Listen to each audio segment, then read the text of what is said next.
राधे राधे दोस्तों।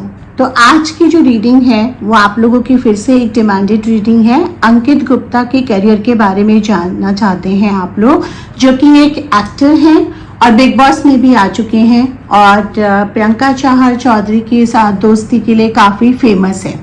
तो उनकी हम सोलो रीडिंग बेसिकली कर रहे हैं उनके करियर के बारे में कि क्या उनका करियर का बेस है, कैसा उनका करियर आगे जाएगा, क्या स्कोप रहेगा। देखिए, सेलिब्रिटी रीडिंग्स जो होती है ना, उसमें हमको अलाउड होता है उनके बारे में रीड करना, बिकॉज उनकी काफ़ी हद तक जो लाइफ होती है वो सोशल लाइफ ओपन होती है, जहाँ पे प्राइवेसी इश्यूज आ जाते हैं। या जैसे कि अगर हम पर्सनल रीडिंग्स कर रहे हैं, कोई पर्सनल इंसान है वो किसी थर्ड पर्सन के बारे में पूछ रहा है, वो हम रीडिंग्स नहीं करते हैं अंटिल कि वो उसके साथ कनेक्टेड नहीं है। तो जो रीडिंग्स के रूल्स है ना, वो बहुत डीप होते हैं। तो उसमें क्या चीज़ अलाउड है, क्या चीज़ नहीं अलाउड है, वो हमको पूरा ट्रेन करा जाता है, पूरा यूनिवर्स से परमिशन लेके रीडिंग करी जाती है। So don't worry about that thing that some people कि आप कैसे रीडिंग कर रहे हैं। तो जितना अलाउड होता है उतना ही मैं रीडिंग कर रही हूँ। ऐसा नहीं है कि मैं कुछ जो अलाउड नहीं है वो रीडिंग कर रही हूँ, बिकॉज मैं हमेशा से अपने एक एथिक्स पे चल रही हूँ और उन एथिक्स को मैंने कभी बाईपास नहीं करा है, क्योंकि उससे फिर हमारे ही कर्मा प्रॉब्लम करते हैं हमें। तो चलिए, अंकित गुप्ता जो कि एक एक्टर हैं, टीवी एक्टर हैं और बिग बॉस में आ चुके हैं, एक कार्ड पॉपअप कर दिया है।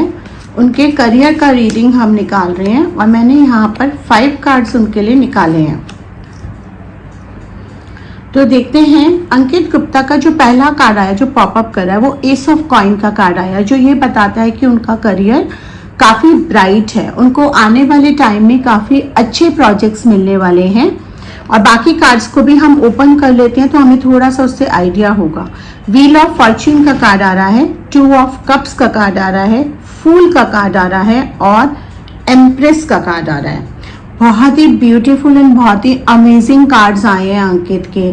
देखिए, अंकित जिस तरह के एक्टर हैं या जिस तरह का उन्होंने प्रोजेक्ट्स करा है, जिस तरह का वो फेमस हैं, उसके हिसाब से उनको बहुत सारे प्रोजेक्ट्स उतने नहीं मिले हैं जितना वो या तो कहीं डिजर्व करते हैं या जितना उनको फेमस होना चाहिए था।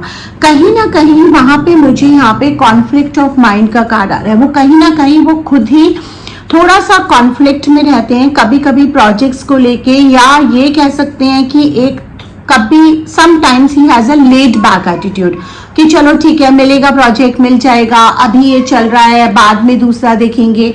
इस तरह की जो चीजें है ना, वो कई बार खुद ही ढीले पड़ जाते हैं। उनके पास प्रोजेक्ट्स आते हैं, उनके पास चीजें आती हैं। तात्पर्य ये है खुद ही ढीले पड़ जाने का मतलब, देखिए, एक होता है, एक तो किसी का एटीट्यूड होता है बहुत ओवर एम्बिशियस है, वो अपनी एम्बिशंस के चलते कुछ ओवर हेड करता है, जा जाके काम मांगना या जाके एक्सप्लोर करना, ये करना। इनका क्या है कि एम्बिशियस है, इनको करना है लाइफ में काम, लेकिन ये थोड़ा सा एक करियर के मामले में हम उसको लेट बैक एटीट्यूड कहेंगे, लेकिन एज एन ह्यूमन हम उनको कहेंगे कि एक कूल एटीट्यूड है। और कभी कभी ऐसा होता है कि कोई चीज इनके पास आ रही है, ये खुद कॉन्फ्लिक्ट में हो जाते हैं कि क्या मुझे ये करना है, नहीं करना।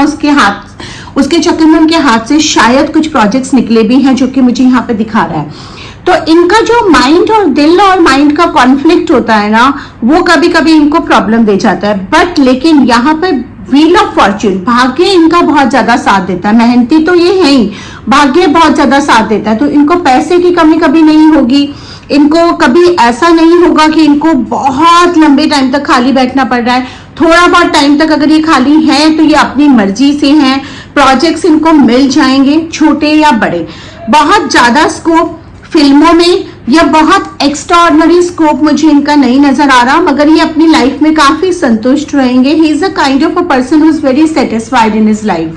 मतलब कि ऐसा नहीं है कि और कुछ की उनकी होड़ लगती है, वो बहुत ही सेटिस्फाइड पर्सन है। तो 1 प्रोजेक्ट ओवर हुआ, थोड़ा सा एक ब्रेक लिया, फिर एक नया प्रोजेक्ट ढूंढा या ऑडिशंस दिए, फिर एक नया प्रोजेक्ट मिल गया। इस टाइप का इनका करियर चलेगा टीवी में। अब मुझे यहाँ पर एक चीज बहुत नजर आ रही है न्यू बिगनिंग की। तो मूवीज तो नहीं, मगर मुझे ऐसा लग रहा है जैसे वेब सीरीज की तरह या कुछ टीवी शोज जो उस तरह के होते हैं, जो एप्स पे शोज आते हैं या कुछ सीरीज आती हैं, या शायद जैसे कि एक ड्रीमयाता चैनल आया है, शायद उस तरह के किसी चैनल पे आगे जाकर इनको कोई अच्छा शो या चैनल मतलब कुछ चैनल ऐसा मिल जाए जहां पे इनको इस तरह के कोई प्रोजेक्ट मिले। तो यहाँ पर बहुत जल्दी एक न्यू बिगनिंग का कार्ड आ रहा है, एक न्यू तरीके का रोल करते नजर आ रहे हैं, एक न्यू तरीके के चैनल या न्यू तरीके के एसोसिएशंस करते हुए नजर आ रहे हैं। एम्प्रेस का कार्ड मुझे ये बताता है कि इनके लाइफ में ना लेडी लक हमेशा शाइन कर रहा है। अब वो प्रियंका कह लीजिए या इनके घर की फीमेल्स कह लीजिए, मदर कह लीजिए, सिस्टर कह लीजिए, या कोई भी इनके फ्रेंड्स कह लीजिए, जब भी इनकी लाइफ में जितनी भी लेडीज आई हैं वो हमेशा गिविंग ही रही हैं, मतलब इनको लेडीज से बेनिफिट ही हुआ है। वो बात अलग है कि प्यार के बावजूद भी ये प्रियंका को कमिटमेंट दे रहे हैं या नहीं दे रहे, या शादी करेंगे या नहीं करेंगे, बट इनकी लाइफ में इनका जो शुक्र है वो इनका इस तरह का है, जो कि ये कार्ड मुझे बता रहा है कि इनकी लाइफ में जो भी कल को किसी से भी शादी करते हैं, इवन नहीं भी करते हैं, तो फ्रेंड सर्कल में, गर्लफ्रेंड में, माँ हुई, सिस्टर हुई, या कोई जो भी क्लोज लेडीज होंगी, उनका लक इन पे हमेशा शाइन करेगा। इनको उसका बेनिफिट, उसका लक, उसका जो एक शुक्र का बेनिफिट होता है वो इनको हमेशा मिलेगा। इनको हमेशा लाइफ में ऐसे फीमेल्स मिली होंगी जो इनके लिए काफी कुछ करती हैं, खुद से कर करके देती हैं, काफी समझती हैं। अब वो एक अलग इश्यू हो जाता है कि इनको कमिटमेंट फोबिया है और ये देते हैं कमिटमेंट नहीं, बट दोस्त ये बहुत अच्छे हैं, सेंसिटिव हैं ये, ऐसा नहीं है कि इनके अंदर सेंसिटिविटी नहीं है या किसी और के बारे में ये सोचते नहीं है। थोड़ा सा हम कुछ कार्ड और देख लेते हैं कि कब तक एग्जैक्टली ये दोबारा नजर आ सकते हैं और किस तरह के काम में इनका स्कोप और ज्यादा नजर आ रहा है। बहुत ही जल्दी इसी साल में ये किसी प्रोजेक्ट में आपको नजर आएंगे। 3 ऑफ वैंड्स का कार्ड ये बता रहा है कि सीढ़ी बाय सीढ़ी ये चढ़ते जाएंगे, इनका ग्राफ ऊपर जाएगा, नीचे नहीं जाएगा। ये बहुत ही ब्यूटीफुल कार्ड है। फैंस का भी इनको प्यार मिलेगा। तो जब हम कार्ड निकाल ही रहे हैं, करियर की निकाल रहे हैं, तो जरा इनके रिलेशनशिप और मैरिज का भी देख लेते हैं कोई कार्ड। रिलेशनशिप इनका जिससे भी है, प्रियंका से है, अभी बहुत अच्छा चल रहा है।